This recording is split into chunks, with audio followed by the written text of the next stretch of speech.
என்னம்மா பண்ணிகிட்ருக்கீங்க இன்றைக்கி நைட்டு நமக்கு டிஃபனுக்கு? இன்றைக்கி சப்பாத்தியும் வெள்ளை குருமா, உருளைக்கிழங்கு வெள்ளை குருமா செய்ய போகிறேன்.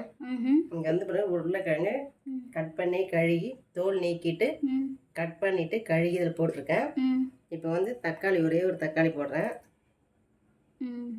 வெங்காயம் போடுறேன், ஒரு வெங்காயம், ஒரு 7லேருந்து ஒரு 9 மிளகாய் இருக்கும். அதில் நம்ம வீட்டிலலாம் காரம் கொஞ்சம் எடுத்துப்பாங்கன்றனால நான் போட்டிருக்கேன். அவங்க காரத்துக்கு ஏற்ற மாதிரி பச்சை மிளகா போட்டுக்கங்க. இதில் மிளகாய் தூள்லாம் போட மாட்டோம், ஒயிட் குருமான்றதுனால.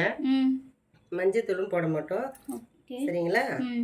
போட்டு தேர்ந்து வந்து தண்ணி ஊற்றிடுங்க உள்ள ஊற்றிட்டு இதை வந்து அப்படியே குக்கரில் வச்சு வேகணும். காரத்துக்கு ஏற்ற மாதிரி பச்சை மிளகா போட்டுக்கிட்டீங்க, அவங்கவுங்க வசதிக்கு ஏற்ற மாதிரி. ஓகே, இப்போ வந்து உப்பு போடுறேன். அம்மா இப்போ தேவைக்கு அளவு உப்பு போடுறாங்க ஃப்ரெண்ட்ஸ்.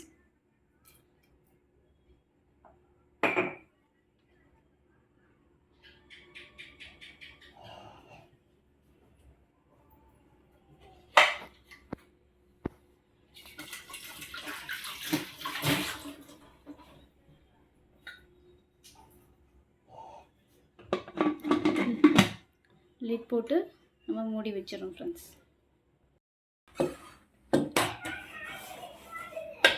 ஃப்ரெண்ட்ஸ், இது மாதிரி ஒன்றும் பாதியமாக வந்து உருளைக்கிழங்கு வந்து கையால் இந்த மாதிரி கரண்டியை போட்டு நசிக்கணும்.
ஃப்ரெண்ட்ஸ், உங்களுக்கு இந்த வீடியோ பிடிச்சிருந்ததுன்னா கண்டிப்பாக லைக் பண்ணுங்கள், ஷேர் பண்ணுங்கள், மறக்காமல் கமெண்ட் பண்ணுங்கள் ஃப்ரெண்ட்ஸ். இந்த வீடியோ எப்படி இருக்குதுன்னு சொல்லிவிட்டு அப்புறம் மறக்காமல் பெல் ஐக்கானையும் ப்ரெஸ் பண்ணிக்கோங்க ஃப்ரெண்ட்ஸ். அப்போ தான் ஃப்ரெண்ட்ஸ் நம்ம போடுற வீடியோ உங்களுக்கு அப்டேட்டாக வந்துகிட்டே இருக்கும் ஃப்ரெண்ட்ஸ். கண்டிப்பாக நீங்களும் வீட்டில் ட்ரை பண்ணி பாருங்கள் ஃப்ரெண்ட்ஸ். சப்பாத்திக்கு ரொம்ப ரொம்ப ரொம்ப டேஸ்டியாக இருக்கும் இந்த குருமா, ஒயிட் கலர் குருமா. ரொம்ப ரொம்ப தேங்க்யூ ஃப்ரெண்ட்ஸ்.